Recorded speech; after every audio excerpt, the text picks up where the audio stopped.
com o neutrino de massa nula. Se você quiser colocar massa no neutrino, você aí tem alguma coisa que é além do modelo padrão. Então, se você estudar os processos da teoria eletrofraca, eles trabalham com neutrino sem massa. Você depois tem que corrigir esses processos introduzindo a massa do neutrino.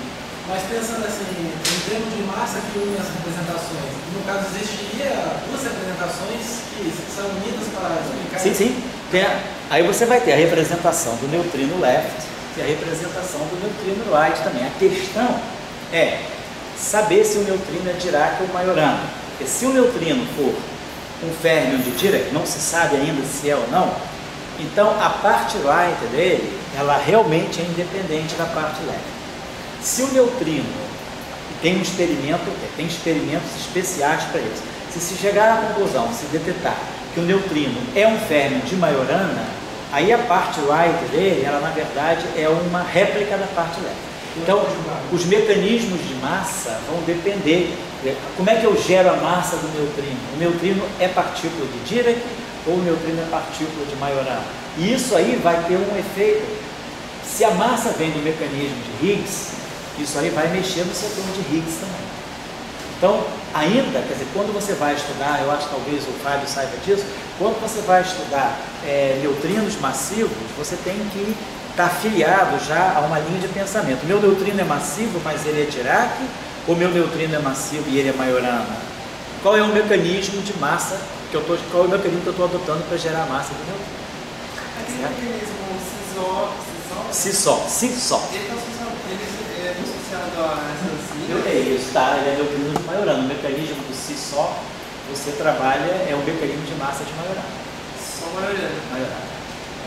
E aí o de... Agora você tem massa de neutrino através de outros multiplexos de Higgs. Aí você pode variar. Você tem às vezes massa de neutrino induzido por dimensões extras. Você tem que procurar uma física além do modelo padrão e ele coloca para você qual é o mecanismo de massa. Certo? Bom? Então vamos lá. Vamos retomar a nossa discussão. Então nós chegamos ao Lagrangiano do Dirac. E então já temos, né? Então, aí vocês aqui podem observar, se nós formos trabalhar, então, deixa eu apagar isso aqui. Então, se por exemplo, se eu fizer a massa zero, eu estou então no setor, que aqui vocês observem bem, olha só, deixa eu escrever isso aqui para vocês, olha só. Vamos abrir isso aqui em termos das componentes left e right, as componentes SIC. Então isso aqui para nós ficou assim. Deixa eu apagar isso aqui. Psi barrado, então vamos lá, quem é o Psi? Nós definimos, o nosso Psi ficou assim. A parte left dele é o Psi, a parte right dele é o Pi. Então, Psi barrado, então isso aqui é o Psidade. Vamos pegar agora o Psidade. O Psidade vai fazer o exterior ficar limpo. Pidade, Psidade, Pidade. Vamos, agora tem o Psi barrado. É o Psidade gama zero. Então ele vai ser Psidade, Pidade. Gama zero, uma fibra zero, identidade, zero. Então, o nosso Psi barrado vai ser Pidade, Psidade. Nós pinolinho, certo? Pinolinho, né? Então isso é o Psi barrado. Então vamos lá. Agora, então isso é o nosso Psi barrado. O Psi barrado então ficou Pidade, Psidade. Quem é o gama mi? Gama mi é zero. Gama mi de mi. Sigma barrado mi de mi. Sigma mi de mi zero. Psi. Psi. Certo?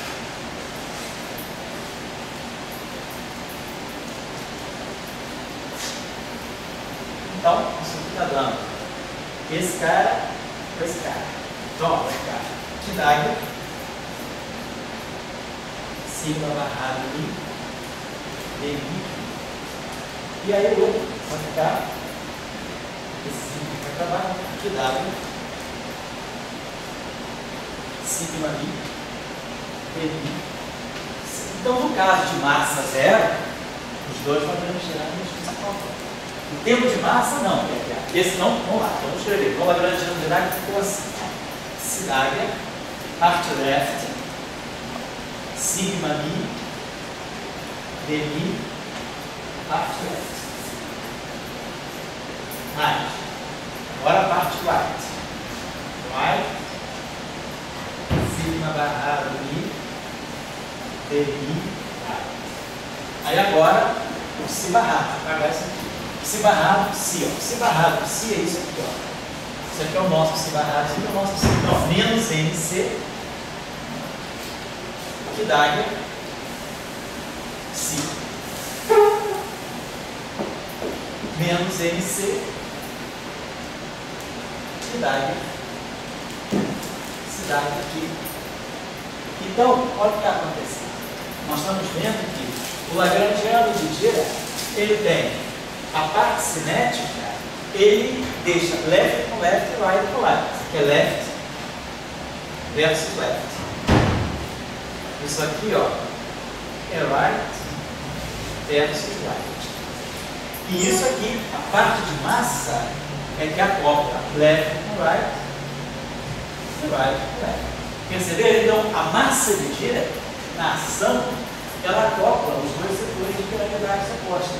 Então, é isso, né? O trabalho original do livro, lá dos neutrinos, é: eu tenho o setor left e o setor right. Eles não se comunicam. É o termo de massa, esse termo aqui é o chamado termo de massa de Dirac. E depois nós vamos aprender que tem o termo de massa de Majorana. O termo de massa de Majorana, ele também não mistura o left com o right. É uma outra modalidade de termo de massa. Os campos fermiônicos, eles vão adquirir termos de massa de natureza distinta, dependendo se é Dirac ou Majorana. Aqui nós estamos falando de Dirac. Então, isso aqui é um férmio líquido de Dirac. O que caracteriza o férmio de Dirac é essa relação. A componente left dele é completamente independente da componente right. Então, vamos ver quando a gente fala de um férmio de Majorana, esse cara não é independente desse. Esse cara aqui vai estar ligado ao complexo conjugado dele. Então, o férmio de Majorana, ele vai ser identificado só pela sua parte left. A parte right não deixa de ser uma réplica complexo conjugada da parte left. Mas o férmio de Dirac não. O férmio de Dirac, ele vai ter dois setores que são independentes, mas que se acoplam pela massa. Perceberam? Essa que é a questão importante da geração de massa do mecanismo de Higgs. É saber que o termo de massa, ele mistura left com right. Então, se ele mistura left com right, esse cara aqui nunca vai poder ser um campo que não seja escalar. Se, por exemplo, quando o Salan anteviu o mecanismo de Higgs em 57, ele compreendeu que, devido à estrutura do termo de massa de Dirac, o elétron e o pósitron, ele compreendeu que esse termo aqui, que na equação de Dirac aparece como uma constante, se ele tiver que vir de uma interação, ele só pode vir de uma interação com o escalar. Porque essa combinação aqui, left e right, ela só vai ser invariante de Lorentz se aqui tiver um escalar. Aqui, se vocês observarem, a situação é diferente. Ó. Todo mundo, nós já aprendemos o quê? Se eu introduzir interação eletromagnética aqui, como nós fizemos na aula precedente, quando a gente introduz a interação eletromagnética, a gente introduz mediante a lição do acoplamento mínimo. Se nós formos olhar, se esse campo aqui descreve o eletromagnetismo, descreve o fóton, ao colocar isso aqui, o termo que eu vou gerar lá do psi vai ser, ó, ao colocar a interação eletromagnética aqui na equação direta, eu vou ver com mais detalhes depois. Eu só estou motivando aqui para você. Nós vamos ter isso aqui, ó. No lugar do dmi vai aparecer o ami. Então, se vocês estão observando bem, ó, o fóton, ele não mistura a quiralidade. Ele interage no mesmo setor de quiralidade. E aqui, a mesma coisa. Então, por exemplo, se o elétron está com polarização left e ele emite um fóton ou absorve um fóton, essa emissão, essa absorção não muda, não fica a polarização dele. Então, a interação eletromagnética, ela não muda a quiralidade. Por isso que o trabalho do Young, do 54, né, a importância é que a ideia da interação de Gauge, ela não mexe na quiralidade. Então, eu posso ter os ferros espirais interagindo de gate sem trocar a quiralidade. A única coisa que pode meio que vai acoplar a quiralidade, um campo de gate nunca pode fazer isso quando tem invariância de Lorentz. Está em jogo aqui, é invariância de Lorentz. Está em jogo aqui. Esse cara, o que ele é? Ele é meio zero. Então, ele é isso aqui, ó. Ele é meio zero, teoria de grupo. Ele é meio zero complexo conjugado. Esse cara aqui é um campo de gate. Ele está na representação meio-meio. E esse cara aqui é o próprio left. Ele está na representação meio-zero. Então, tem aqui uma álgebra de teoria de grupo. Eu posso tirar um escalar a partir dali? Vamos lá. Meio com meio, dá 0 e 1. Meio com 0 dá meio. Então, esse produto aqui, ele tem duas componentes. Meio com meio dando 0 e meio com 0 dando meio. E meio com meio dando 1 e meio com 0 dando meio. Agora, esse cara tem que multiplicar esse. Porém, nós já sabemos aí que meio zero estar é equivalente a 0 meio. Então, na verdade, essa interação aqui, que é a interação eletromagnética do elétron, ela é. Então, esse setor aqui é fóton atuando no ferro leve. Então, o fóton atuando no ferro leve, ele me produz um spin meio, me produz um spin meio e um spin 3 meio. Agora, isso aqui vai ter que estar interagindo com o left complexo conjugado, que é o 0 meio. Então, ao fazer esse produto aqui, ó, isso, 0 com 0 dá 0. Meio com meio pode dar 0. Mas pode também dar 1. Depois, 1 com 0 dá 1. Meio com meio dá 0. E meio com meio dá 1. Então, no final do dia, a interação eletromagnética ela tem 4 setores dentro do grupo de Lorentz. A única, ó, aqui, isso aqui é escalar. Isso aqui é 0, 0. Então, isso aqui é um escalar. Isso aqui é invariante de Lorentz. Então, esse objeto que está aqui é exatamente isso. É isso que é a interação eletromagnética. Então, o fóton, ele é absorvido, ou é se o neutrino, então, se o elétron estiver caminhando com o spin apontando na direção do movimento, e de repente ele emite um fóton, absorve um fóton, ele continua com o spin na direção do movimento. Agora, no mecanismo de Higgs, nós vamos ver, se esse cara aqui é 0 meio, é aqui que está a ideia do mecanismo de Higgs. Se esse cara aqui é meio zero, o complexo conjugado dele é 0 meio. Mas esse cara aqui é meio zero. Então esse cara aqui, então esse aqui é meio zero, então o complexo conjugado dele é 0 meio. Esse cara aqui é meio zero. Então, esse objeto aqui está dando uma nota de meio meio. Meio meio tem spin 0 e tem spin 1. Então, para poder formar um invariante de Lorentz, eu tenho que pegar o spin 0, só pode se acoplar com um objeto que tem um spin 0. Então, eu tenho que colocar aqui um escalar. Então, a ideia do mecanismo de Higgs, ela vai estar aqui. Se eu quiser pensar que essa massa tem uma origem dinâmica, ela tem que buscar a origem dela no campo escalar. Então, isso, olhando fazendo a análise das representações que estão ali, a gente consegue entender por que o campo de Higgs tem que ser escalar. Não pode ser vetorial, não pode ser condicional. Então, basicamente, a equação de Dirac, ela nos diz tudo. A gente olha, então, a gente está vendo aqui essa interação, quando então, se o elétron está com o spin alinhado na direção do movimento, e ele emite ou absorve o bóson de Higgs, ele flipa. Então, aqui, por exemplo, eu tenho essa interação. Elétron, left, complexo conjugado. Perdão. Isso aqui é 0 meio está, é meio certo. Então, isso aqui. Então, aqui é como se o elétron, left, complexo conjugado. Mas aqui é o right. É o right complexo conjugado. Esse aqui é o left. Mas o right complexo conjugado é equivalente ao left, né? A gente viu lá. 0 meio está, é meio zero. Então eu tenho left, né? Tem aqui e aqui eu vou ter o Higgs. O Higgs está aqui. Né? 0 meio está meio. Isso. Então, esse Higgs aqui, esse cara aqui, ele tem uma quiralidade, esse cara aqui absorve, ou quando ele absorve, ele interage com o Higgs e ele vai para a quiralidade oposta. Diferente do campo de Gauge, que é Pythagoras, sigma barrado a μ. Então aqui, ele emite ou absorve um fóton ficando no mesmo setor de quiralidade. Ele aqui, ele emite ou absorve um Higgs, mas ele muda o setor de quiralidade. Então a interação de Higgs, ela, se o elétron está caminhando com o spin alinhado com a direção de movimento, ele emite ou absorve o Higgs, ele emite ou absorve o Higgs, aí ele fica a direção, fica a quiralidade. Pois não? Mas por isso, quer dizer, ele é left e fica right, por isso seria o flipado. Mas o right não está conjugado, então ele não tem que tá, ele.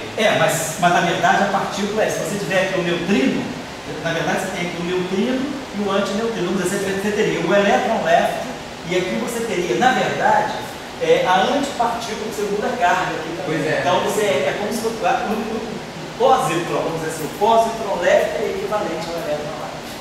Positron left. Equivalente ao elétron right. É isso, você fica no mesmo setor. Certo? Então, muda o setor, né? Muda o setor. Isso, muda o setor. Então, essa proposta que o Dirac fez da ação, né, dessa ação medida, ela, se a gente quiser buscar uma origem microscópica da massa, deixa eu marcar aqui, a gente entende que a massa tem que vir, então, de um outro setor que não pode ser o setor eletromagnético. Então, de repente, a massa tem que vir de uma interação que, no fundo, é a interação fraca, que não é a interação eletromagnética. Porque a interação eletromagnética, ela não muda a quiralidade. Então, se eu tiver férmions quirais, eles vão interagir com o fóton e vão permanecer left-left ou vai permanecer right-right. Ao passo que a interação com o escalar, ela muda a quiralidade, por isso ela pode produzir a massa. Porque, segundo o mecanismo de massa de Dirac, a massa ela é produzida pelo acoplamento das duas representações distintas. Por isso aqui é 0,5. 0,5. Estar é meio zero. Isso aqui é meio zero. Então, meio com meio dá zero. 0 com 0 dá 0. Ou meio com 0 dá 1. Então aqui tem um escalar. Então se eu acoplar isso aqui com um escalar, isso aqui nunca vai ser invariante de Lorentz, mas isso aqui vai. Se eu acoplar isso aqui com um vetor, o vetor é meio, meio. Isso aqui nunca vai ser escalar de Lorentz, é isso que vai ser. Então o único jeito é esse termo aqui, ele vem do escalar de Higgs. Então mais ou menos essa questão. Então olhando para o lagrangiano, a gente já consegue entender aqui. Certo? Então, se eu quiser falar, se eu tenho termo de massa, esse é o lagrangiano de Dirac. Mas se eu tiver massa nula, então, na verdade, eu posso ter, vamos dizer, o lagrangiano de vai para o neutrino, então seria isso aqui, ó, o lagrangiano de vai, descrevendo os neutrinos left, seria esse aqui, seria neutrino left, Dagger, sigma mi, mi, si. Estou esquecendo de colocar o IH cortado aqui. Tem um IH cortado aqui, tem um IH cortado aqui, tem um IH cortado aqui. E se eu quiser escrever então o lagrangiano de vai para o antineutrino, que é light, eu vou escrever isso aqui. IH cortado, que dá sigma barrado de DI. Tá legal? Então, esses são os lagrangianos separados. Dirac, vai left e vai right. Certo? Só como desculpa, outra coisa que eu me perdi. Você, quando começou fazendo, que você foi analisar os setores todos que estariam presentes, e esse termo no lagrangiano vai, tinha o 0,0, tinha os outros carinhos, 0,5, meio 0. Por que você pode pegar fora? Eles não são invariantes de Lorentz. Não são invariantes de Lorentz. Mas eles aparecendo, como é que você vai pegar de fora? Exato. Essa combinação aqui, deixa eu apagar isso aqui para você. Deixa eu posso colocar. Deixa eu ver isso aqui. Vou apagar isso aqui. Pelo seguinte, quando você, nós já vimos isso, esse cara aqui é meio zero, mas quando o sigma mi atua nele, ele vira 0,5. Então esse pedaço aqui é 0,5. E esse pedaço aqui é meio zero, mas o estar dele é 0,5. Então, na verdade, o lagrangiano de Dirac pelo neutrino, ele pega meio zero, estar, que é 0,5, e acopla com isso aqui. Isso aqui é meio zero, mas isso aqui é 0,5. Então ele faz 0,5 com 0,5. 0 com 0 dá sempre 0. Meio com meio dá 0. Mas meio com meio pode dar 1. Então, quem é isso? quem é esse? Essa combinação aqui é exatamente essa que está aqui, ó. Ela é totalmente casada. Essa combinação que está aqui seria, ela não é uma invariante de Lorentz. Na verdade, essa combinação que está aqui, ela sendo 0, 1, ela tem 3 componentes, é uma representação de dimensão 3. Então isso aqui seria, a parte que sairia desse produto, seria alguma coisa assim. Se você tem algo, essa representação 0, 1, na verdade ela é equivalente a um tensor antissimétrico de rank 2. Então essa combinação aqui é a combinação que não é a combinação que automaticamente é excluída da equação de Dirac, é essa. Então a própria equação de Dirac, ela já está excluída daquela combinação. Mas isso tem alguma coisa com a discussão de calibre, quer dizer? Não, não tem nada não. Isso aí é pura teoria de grupo, né? Isso aí é teoria de grupo das representações do grupo, certo? Tá bom, então, vamos dizer, a gente fechou mais ou menos essa discussão aqui dos campos, do campo frequentício. Eu posso colocar, vamos colocar só então para chamar a atenção, lembrando também, então, nos nossos cursos de eletromagnetismo do semestre passado, do retrasado, a gente fez bastante detalhe a discussão do que são os fermions de Majorana. Vou colocar aqui para vocês a noção daquilo que é o fermion de Majorana. Vamos fazer a seguinte, só para motivar vocês. Vamos pegar a equação de Dirac, então, o campo de Dirac normal. I H cortado, I de elipse menos MC psi igual a 0. Vamos introduzir a interação eletromagnética.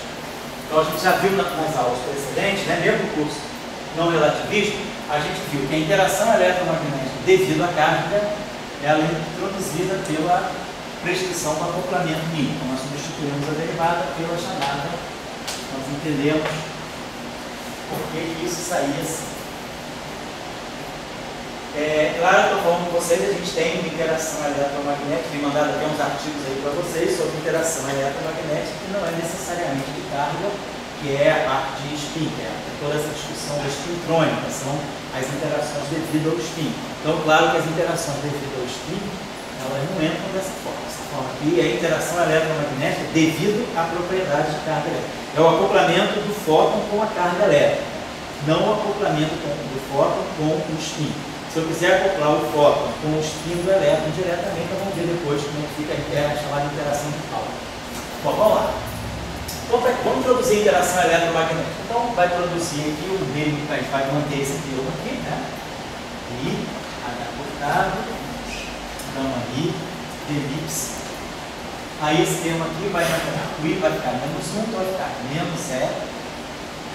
Vamos pegar esse termo aqui e colocar aqui, menos MC psi. Isso aqui é a parte do Lagrangiano livre, linear no campo. E agora a parte de interação. Esse aqui vai dar menos 1, vai ficar menos 0 cortado. A mi, campo de fóton, gama mi, tá aqui. Então essa é a equação de Dirac agora com a interação eletromagnética. Qual é o ponto de partida aí para a chamada simetria de conjugação de carga?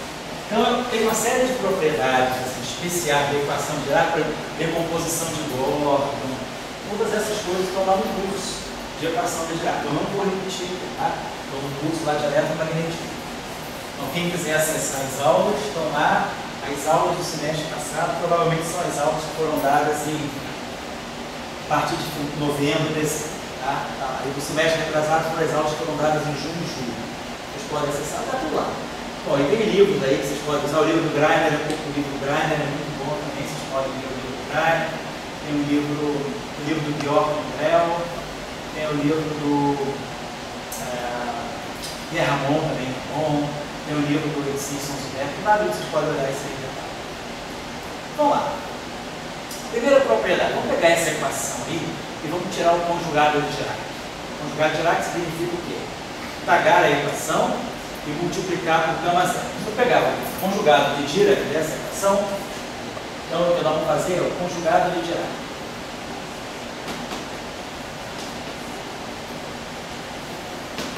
Que é tagar e multiplicar por gama zero.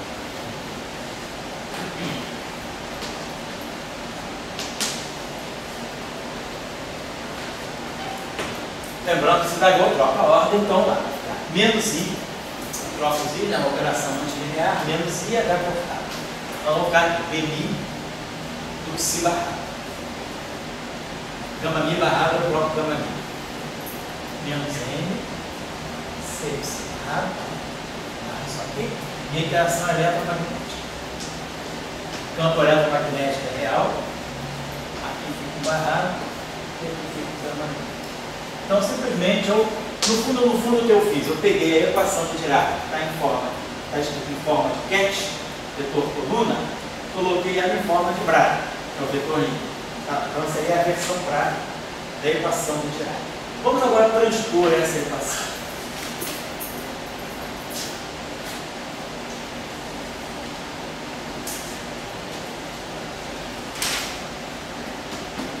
Transpondo essa equação, vai ficar menos I, H cortado, Dmi, Psi, barrado, só aqui disposto.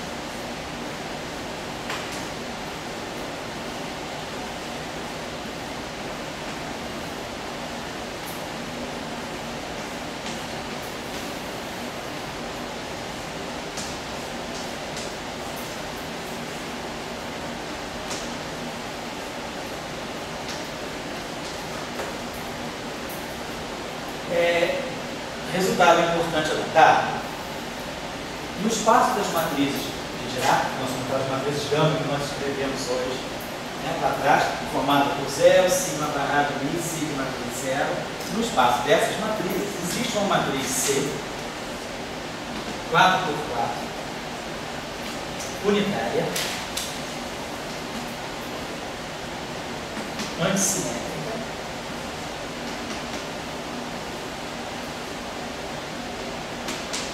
tal que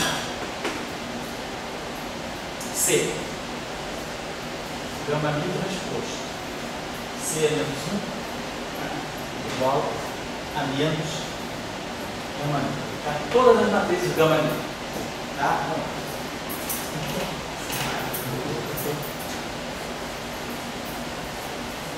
Vamos constatar isso. Quem é a minha matriz gama Mi? A minha matriz gama Mi nessa representação, nós adotamos essa representação das matrizes gama, sigma barra Mi, sigma Mi, etc. A matriz gama 0, identidade, etc. E as matrizes gama Mi, 0, menos sigma Mi, menos sigma Mi, sigma Mi, 0. Tá aqui como faz de cima e embaixo que a gente dá na versão do Twitch. Então, transpondo, vamos olhar essa relação. Aquela relação lá está me dizendo o seguinte: que C, para cada matriz gama Mi, eu vou ter isso aqui, menos gama Mi C. Multipliquei à direita aquela relação por C menos 1, multipliquei por C. Então, C gama Mi transposto igual a menos gama Mi C. Vamos lá, vamos ver se a gente consegue construir uma matriz C com essas propriedades. A matriz gama 0 é simétrica. Então, se eu colocar gama 0 aqui, eu tenho que a minha matriz C vezes gama 0 é igual a gama 0 C.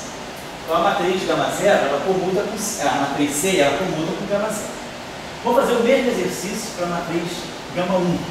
A matriz gama 1, ela tem aqui sigma x, sigma é a matriz de Pauli sigma 1. A matriz de Pauli sigma 1 é simétrica. De tal maneira, quando eu transpuser essa matriz, para cá vem menos sigma x e aqui vem para cá. Então, a matriz gama 1 é antissimétrica. Então, se a matriz gama 1 é antissimétrica, eu ganho o sinal menos. Então, eu tenho que C gama 1 é igual a gama 1 de C. Então, aqui eu fiz um erro. Então, né? A matriz gama 0 é simétrica. Então, gama 0 transposto é o próprio gama 0. Então, C gama 0 é igual a menos gama 0 de C. A matriz gama 1 é antissimétrica. Então, o transposto dela é menos ela. Então, fica menos C gama 1 igual a menos gama 1 de C. Então, a matriz C comuta com gama 1, mas ela anticomuta com gama 0. Vou fazer o mesmo exercício para o gama 2. A matriz gama 2, que é o sigma 2, que é 0 menos I de 0. Então, quando eu transpuser, eu venho para cá menos sigma 2 transposto. Só que o sigma 2 transposto é menos sigma 2. Então, quando eu colocar aqui a segunda matriz de Pauli, essa matriz fica simétrica. Então, ela vai seguir, ela é simétrica, ela vai deixar um sinal mais lá, então ela vai anticomutar. Então, vai ser gama 2 igual a menos gama 2C. Ela é simétrica. Agora, quando eu colocar a matriz gama 3 é simétrica. Então, quando eu transpuser, esse menos vem para cá, esse mais vem para cá. Então, essa matriz gama 3, quer dizer, sigma 3 sendo simétrico, o gama 3 é antissimétrico. Se o gama 3 é antissimétrico, aqui vai ganhar um sinal menos. Então, vai seguir a regra, que vai ficar C gama 3 igual a gama 3C. Então, a matriz de conjugação, essa matriz chamada conjugação de carga, ela tem que comutar com gama 1 e com gama 3 e anticomutar com gama 0 e gama 2. Como eu sei que essas matrizes gama, elas anticomutam entre si, elas seguem a mesma regra de matriz de Pauli, duas gamas distintas sempre anticomutam entre si, a solução desse problema é imediata. Qualquer coisa do tipo uma constante K vezes gama 0 e gama 2 satisfaz essas propriedades. Essa matriz, ela anticomuta com o gama 0. Se eu puser o gama 0 aqui, ou puser o gama 0 aqui, troca de sinal. Se eu puser o gama 2 aqui, ou puser o gama 2 aqui, troca de sinal. Agora, se eu puser o gama 1 aqui, ou aqui é a mesma coisa, porque ele passa por aqui, tem um sinal menos, passa por aqui, tem um sinal menos. Então, essa matriz aqui, ela comuta com o gama 1 e com o gama 3. Ela anticomuta com o gama 0 e ela anticomuta com o gama 2. Então, a solução desse problema está clara. Então, essa matriz aqui pode ser unitária? Pode. Vou pegar essa matriz, multiplicar pelo conjugado hermitiano dela, vai ficar K estável. Gama 2 d'H, que é menos gama 2. Gama 0 d'H, que é gama 0. Gama 0 e gama 2 anticomutam. Então, isso aqui é a mesma coisa que K estável, gama 0 e gama 2. Então, isso aqui é o C d'H.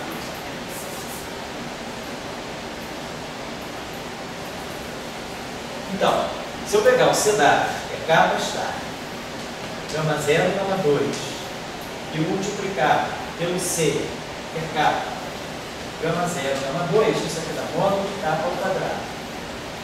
Esse gama 0, você já saiu daqui. Gama 0 anticomuta com gama 2. Gama 0 ao quadrado é a identidade. Gama 2 ao quadrado é menos a identidade. Então, isso aqui dá a identidade. Então, C está, C dá módulo de K ao quadrado de identidade. Isso aí pode ser muito bem unitário, desde que K seja uma fase. Então, se eu colocar aqui uma fase, um E elevado a θ, essa matriz é unitária. E se eu olhar essa matriz, será que essa matriz aí não é antissimétrica? Vou tirar o transposto dela. A fase não muda. Gama 2 transposto. Gama 2 transposto é o próprio gama 2. Gama 0 transposto é menos gama 0. Mas gama 0 e gama 2 comutam. Isso aqui dá gama 0 e gama 2. Então essa matriz aí está dando simétrica, né? Gama 2 transposto, isso, né? Eu peguei o DAG, antes eu peguei o conjugado, peguei o DAG, perfeito. Então, gama 2 DAG, gama 2 é simétrico. Agora gama 2. Tá certo, gama 2, gama 6. Não é gama 2 DAG, é gama 2. Se o gama 0 DAG é menos gama 0, né? Desculpa, conjugar o transposto. Vou tirar pegar o transposto dela. Vou ficar dando, não, vamos colocar essa propriedade. Gama 2 é só aumentar. Gama 2 transposto, gama 0 transposto. Gama 2 é o próprio gama 2. O gama 0 transposto é menos gama 0. Só que gama 2, gama 0, menos gama 0, gama 2. Então, mais gama 0, gama 2. Então, tá certo. Então, tira a propriedade de antissimetria. Só unitária. Então, ela é unitária. Então, eu encontrei uma matriz unitária que satisfaz a essa propriedade. Então, é isso que são as regras importantes chamada matriz de conjugação de carga. Então, segundo a álgebra dessas matrizes gama, existe uma matriz C que faz esse trabalho para nós. Então, essa foi a sacação de Dirac para ver a simetria de conjugação de carga. Então, o que ele fez? Passou a equação do espaço quético do espaço Braga. Transpôs E agora vamos usar essa relação. Gama mi transposto, ou seja, eu posso multiplicar essa equação, a esquerda por C, a esquerda por C e a esquerda por C. E aqui dentro eu posso colocar C é menos 1, esse dmi, essa C, a matriz C é uma matriz constante, gama 0 e gama 2. Aqui já dá o C, aqui eu posso colocar um C é menos 1 e aqui um C. Então, C, gama mi transposto, C é menos 1 é menos gama mi. Então esse termo aqui, ele vai ficar. Então vamos fazer o seguinte, vamos definir esse objeto aqui, ó, C, psi barrado transposto para nós, vou chamar esse objeto aqui de psi-C. Definir um novo objeto. A partir do espinor psi, eu defini o espinor psi-C, que é definido desse modo. Só para encurtar a notação. O que é importante para mim é que isso aqui dê menos gama mi. Então esse termo aqui vai ficar I, H cortado, gama mi, dmi, psi-C.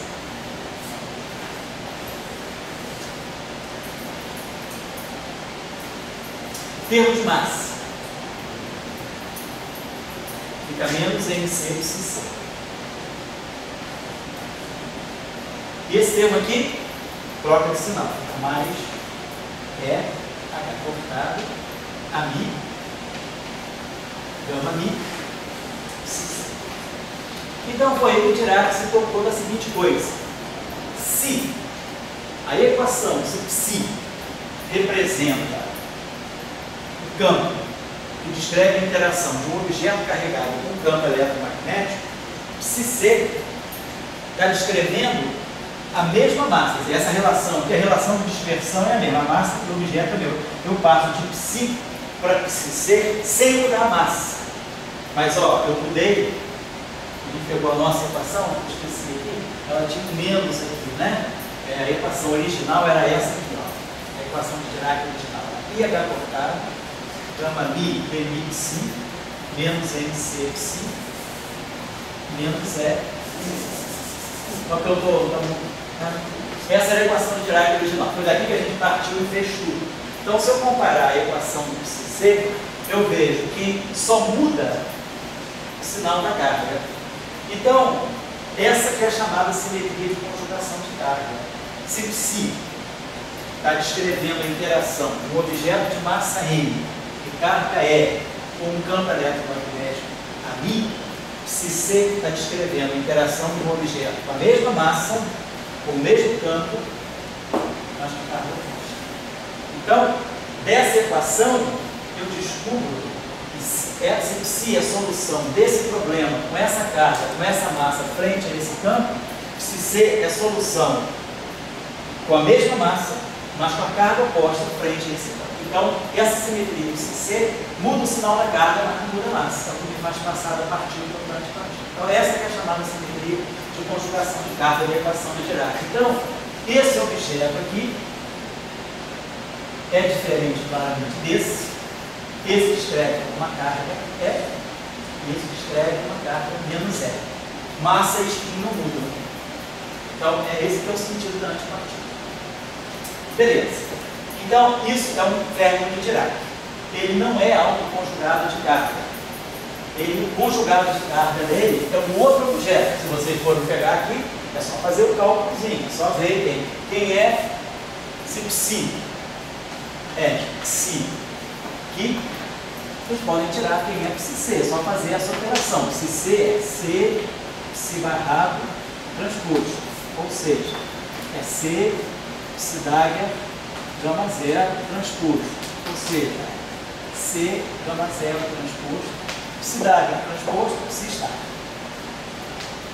C, gama zero, transposto, do lado, C, gama zero, transposto. C é menos 1, é menos gama zero. Então, C, gama zero, transposto, é menos gama zero, C. Então, é só fazer esse cálculo aqui. Menos gama zero. Quem é C? Essa frase aqui eu posso escolher igual a zero. Quanto faz? E uma propriedade foi perdida. Então, é igual a zero. Então, por convenção, eu tomo essa conjugação de carga. Gama zero, gama 2. Então, C, gama zero, gama 2. E aqui é o que se está. Gama zero ao quadrado é a identidade. Então, isso aqui fica menos gama 2 se está. Então, é só fazer esse cálculo que gama 2 é 0, menos sigma y, sigma sigma 2, que é sigma 2 menos sigma 2, 0, que está, se está, que está. Então, se esse cara aqui é psi1, psi2, que1, que2, esse cara aqui fica bem diferente. Ó. No fundo, esse cara aqui ele reverte, ele traz sigma 2, se está, está, e aqui menos sigma 2, se está. Então, esses dois objetos são bem diferentes. Se é uma coisa, se está é o que se ser. Então, esse aqui seria, vamos dizer assim, é o campo conjugado de carga, campo de ar, certo? Então, psi e psi-c são duas coisas diferentes. O que é o espinor de Majorana?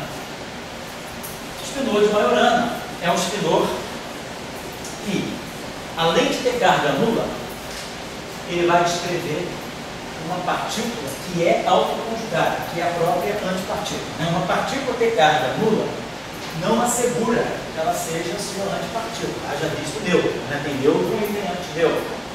Mas uma partícula que tenha carga nula, neutra, e seja anticonjugada de carga, é uma partícula de Majorana. O neutrino viral, o neutrino do modelo padrão, ele é neutro. Mas ele não é um objeto de Majorana. Tem neutrino e antineutrino. Neutrino, carga zero, modelo padrão. Neutrino, carga zero, massa zero. Antineutrino, carga zero, massa zero. Mas são dois objetos distintos. Tem um número quântico que distingue entre eles. É o número quântico, vou chamar de número quântico, é o número quântico. Então, uma partícula de Majorana, ela é mais do que ser neutra. Ela satisfaz essa propriedade aqui. Se C tem que ser igual a C. Isso caracteriza o campo de Majorana, ou o campo que descreve uma partícula de Majorana. Então, está lá. Esse objeto aqui, então, seria isso aqui. Se C, que, segundo Dirac, é C, sigma raro transposto. Segundo as nossas elaborações, é esse objeto aqui.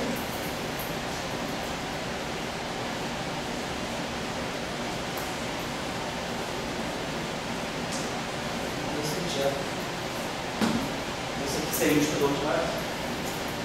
Então vocês podem agora ver quais são as condições que vão satisfazer. Então vocês estão observando o seguinte: se esse cara é Majorana, se é isso aqui,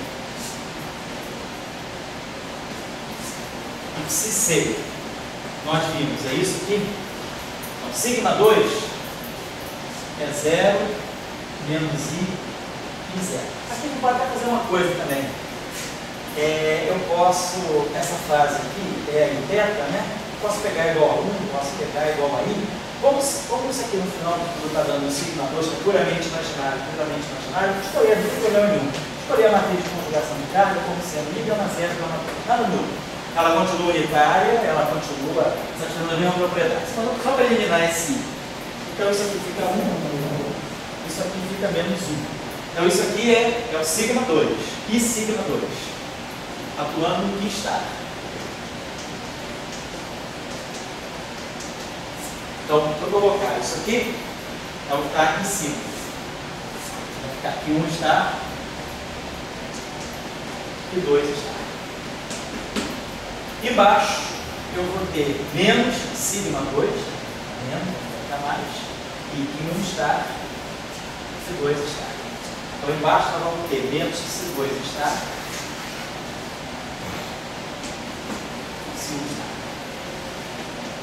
Então isso aqui seria a forma, seria o conjugado de carga. Se isso é Majorana, então eu teria que ter se 1 é igual ao que 1 está. Se 2 é o que 2 está. Se 3, aí o que 1 seria o menos que se 2 está. É isso? Se o que 2,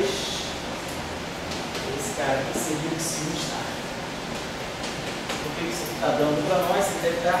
Então tem que 1, se 1 igual a que 1 está. Então se eu tirar o complexo conjugado dessa equação, eu tiro que se 1 é que 1 é que se 1 está. Essa equação que eu tiro isso. Mas daqui eu tiro que isso aqui é menos se 2 estar. Então, se 1 estar é menos que se 2 estar, então se 2 é menos que se 1. Então, se 2 é menos que se 1. Então, eu teria que se 1 e o se 2 é menos que se 1. E dessas relações aqui, eu relacionaria isso aqui me dá que 2 está, se 2 está, igual a que 2. Né? Mais que 2, eu já posso relacionar 2 com esse aqui. Então, eu tenho mais que 2 é que se 1 está. Isso, que 2 é o que se 1 está. Então, eu teria que se 1 está igual a que se 2 está. Então, alguma coisa errada. Algum sinal errado. Então, vocês consertem isso aqui, perdão, tá? Tem um sinalzinho meu errado aqui. O que eu quero mostrar importante é que aqui também vai ficar uma coisa só, um que 1 está.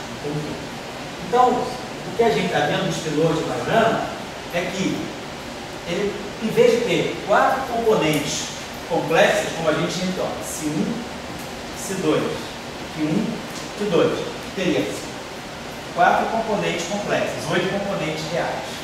Ele aqui, ele fica com 2 componentes reais aqui, 2 componentes reais aqui, ele cai de 8 componentes reais para 4 componentes reais. Só acertar o sinalzinho por aqui no canto, mas essa é quando vocês podem olhar. Então, a expressão do espelor de Majorana com aquela representação lá, sabendo quem é a conjugação de carga e colocando aqui, ó. Ah, eu esqueci de botar esse sinal mesmo, porque talvez o maldito esteja esse sinal, eu esqueci de trocar esse sinal global aí. Então o sinal menos tem esse erro. Mas é só vocês acertarem esse sinal aqui, né, que eu não levei em conta aqui, e vocês vão ver então que o espelor de Majorana ele relaciona componentes, né, que antes eram independentes. Então, em vez de ter 8 componentes reais independentes, ele passa a ter 4. Porque no fundo eu estou reduzindo muito o grau de liberdade. Se um objeto é complexo, quer dizer, se ele descreve uma partícula e uma antipartícula, ele vai descrever o elétron com espinhaque, o elétron com espindal, o pósitron com espinhaque, o pósitron com espindal. Então eu teria 4 graus de liberdade: elétron A, elétron down, pósitron A, pósitron down. Se ele é Majorana, ele não tem elétron pósitron, né? Partícula e antipartícula é a mesma coisa. Então ele vai ter espinhaque e espindal. Ele vai descrever apenas um objeto com espinhaque e um objeto com espindal. O número de graus de liberdade cai pela metade. Por isso que, em vez de ter 8 coordenadas reais, eu passo a ter 4 coordenadas reais. Né? 8 coordenadas são 4 graus de liberdade. 4 coordenadas são 2 graus de liberdade. Certo? Então, essa é a história dos pilotos Majorana. Então, só para finalizar isso aqui, então, se nós tivermos os pilotos Majorana, então é só colocar essa informação na equação de Dirac. Essa aqui, é só colocar essa relação. Isso aqui é importante. Ó. Se o espelor for Majorana, se ser, basicamente é isso, se o espelor é Majorana, é isso aqui que é importante. Vamos pegar isso aqui. O conjugado de carga dele é esse objeto. Se ele é Majorana, esse objeto é psi-c, mas que é psi. Então, se eu tirar o transposto dessa equação, transpondo essa equação, nós vamos ter psi barrado c transposto. Nós vemos que a nossa matriz C é simétrica, igual a psi-c, igual a psi transposto. Então, psi barrado é psi transposto C menos 1. Então, na ação de Dirac, se o espelor é Majorana, a gente vai ficar sabendo por conta disso aqui. Ó. Isso aqui é H cortado, psi barrado, gama mi, mi psi, menos mc, psi barrado psi. Se o espelor é Majorana, psi barrado é psi transposto C menos 1. Então, isso aqui é psi transposto C menos 1. Psi transposto C menos 1. Então, eu tenho psi transposto. Eu não tenho mais psi barrado. Eu tenho um campo seu complexo computado. Eu tenho tudo na forma real. Certo? Então, essa seria a ação de Majorana. Então, se o neutrino for massivo e Majorana, tem que propor esse tipo de ação para o neutrino. Agora, é claro que eu tenho que dar uma interpretação para a massa do neutrino. Essa massa aqui, ela não surge através do mesmo Higgs, que dá a massa para o elétron. Se eu tiver neutrino massivo no modelo padrão, eu tenho que ir além do modelo padrão, eu tenho que modificar o setor de Higgs. eu tenho que introduzir algum novo Higgs que vai dar a massa do neutrino. Algum Higgs vai dar a massa eu tenho que modificar o setor de Higgs para poder dar massa para o elétron e dar massa para o neutrino. Porque o neutrino é neutro. Ele é maiorano, então ele é neutro. Ele ganha massa através do mesmo mecanismo que o elétron. Essa é um pouco a diferença. Eu vou ficando por aqui. Acho que em termos de equação fermiônica, né? A gente mais ou menos apresentou isso. Na próxima aula a gente faz a formulação covariante do Maxwell e do gráfico. Vamos fazer o Fields-Pauli, né, que vai escrever o gráfico, pegar partículas spin 2 e partículas spin 1. Eu não vou trabalhar o spin 3 meios, não. O spin 3 meios, quem quiser aprender sobre o spin 3 meios, no curso de supergravidade que eu dei esse semestre, eu fiz umas sessões. Quem quiser aprender, não precisa saber supergravidade, só estudando o spin 3 meios. Então vamos deixar só aqui.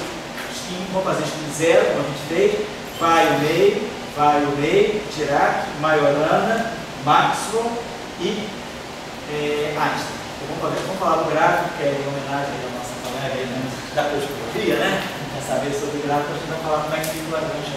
Vou parar por aqui. Então, por hoje, a gente retoma a aula semana que vem, se Deus quiser. E aí agora eu fico por conta de vocês aí, se vocês quiserem apresentar questões, aonde está o obstáculo mais técnico para vocês fazerem as coisas. Se alguém quiser vir ao lado e mostrar, o Brasil vai seguir.